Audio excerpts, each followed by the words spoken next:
I aleshores qui tenim de nou? Tenim a Xavi, tenim a Andreu i tenim a Dani Company.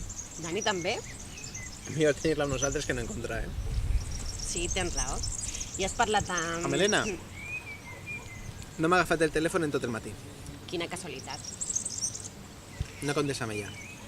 No la descarte del tot, no et cregues. Per si de cas no comptes amb ella. Escolta, jo t'he portat un regal. Per què? El teu aniversari? Però si queda més d'una setmana? Ja, però m'he decidit, no he pogut aguantar-me. I a més és la meva manera de dir-te que... Que xulo! Que m'importes. Tu a mi també m'importes molt. Gràcies. Pagues i ens anem? Sí. Sí.